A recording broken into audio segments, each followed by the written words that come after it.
พ่อแม่พี่น้องป้องปรายเบิดสุกคนเนาะ FC ทางช่องบ่าวภูมิ Channel เนาะมื้อนี้ก็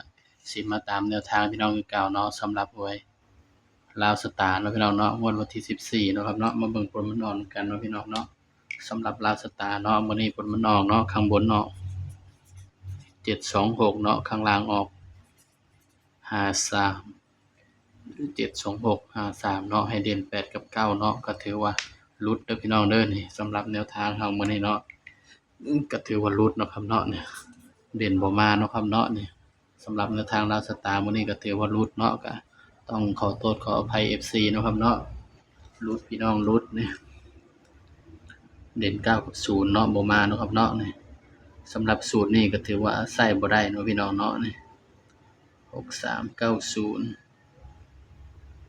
80ได้นี่เนาะ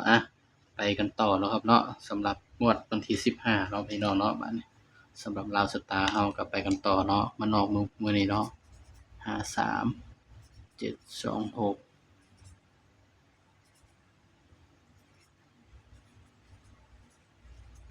77บ่พี่น้องเนาะ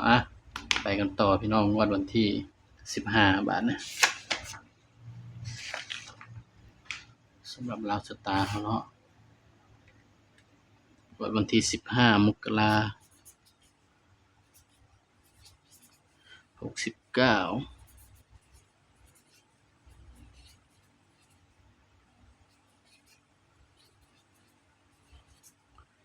เดี๋ยวบ่าวสิมาลองใส่สูตรเด่น3ตัวเบิ่งเด้อพี่น้องเด้อใส่สูตรเด่น3ตัวมา1ตัวเบิ่งเนาะพี่น้องเผื่อมันจะปังเด้อพี่น้องเอ้ยเพราะว่าบ่าวก็มีหลายสูตรเนาะมาเบิ่งสูตรเด่น3ตัวมา1ตัวนำกันพี่น้องสำหรับสูตรเด่น3ตัวมา1ตัวเนาะ85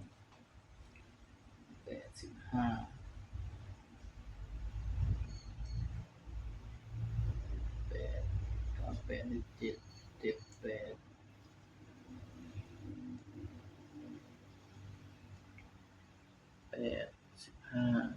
15 17 23 56 10 18 90 08 89สำหรับเด่นเนาะเด่น3ตัวมา1ตัวเด้อพี่น้องเด้อนี่7 8สำหรับเด่นเนาะให้เด่น7กับ8 6คือตัวรองเนาะพี่น้องเนาะนี่มาจับคู่นำมาภูมิเด้อพี่น้องมัน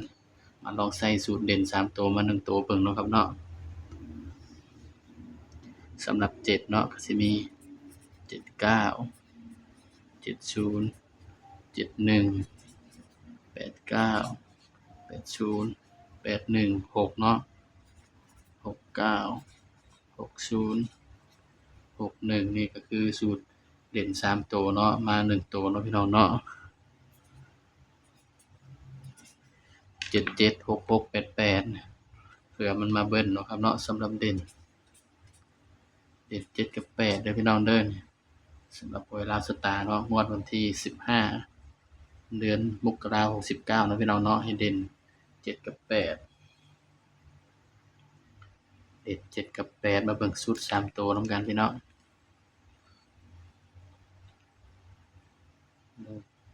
7 271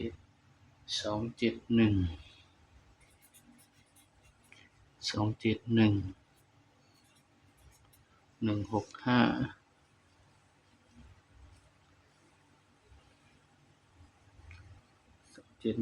165 478อันนี้ก็คือชุด3ตัวเนาะพี่น้องเนาะไปมักก็ตามเนาะบ่มักก็เลื่อนผ่านเด้อพี่น้องเด้อบ่าวก็ให้เพื่อเป็นแนวทางเนาะครับเนาะสำหรับสูตร เด่น3ตัวมา1ตัวเนาะมาเบิ่งสูตรเลขวินพี่น้องสำหรับเลขวินเนาะเลขวินนี่ก็สิลงให้แต่ว่าบ่ได้จับคู่ให้เด้อพี่น้องเด้อเลขวินนี่บ่าวสิลงให้เบิ่งเนาะสำหรับวินก็สิมีเนาะ9234นี่คือเลขวินเนาะครับเนาะนี่9234คือเลขวินเด้อครับเด้อ9234 92 93 94ก็แล้วแต่เนาะครับเนาะอันนี้คือเลขวินเนาะนี่เพราะว่าวินกับศูนย์นี่คนละสูตรกันเด้อพี่น้องเด้อเลขวินกับเลขศูนย์นี่เนาะ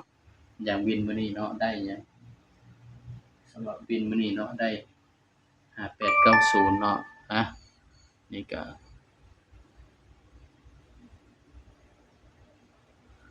บาดนี้ก็สำหรับคลิปนี้เนาะบ่าวก็ฝากไว้เพียงส่ำนี้เนาะอย่าลืมกดไลก์กดแชร์กดติดตามช่องบ่าวภูมิ Channel ด้วยเด้อพี่น้องเด้อสำหรับคลิปนี้ก็สวัสดีครับ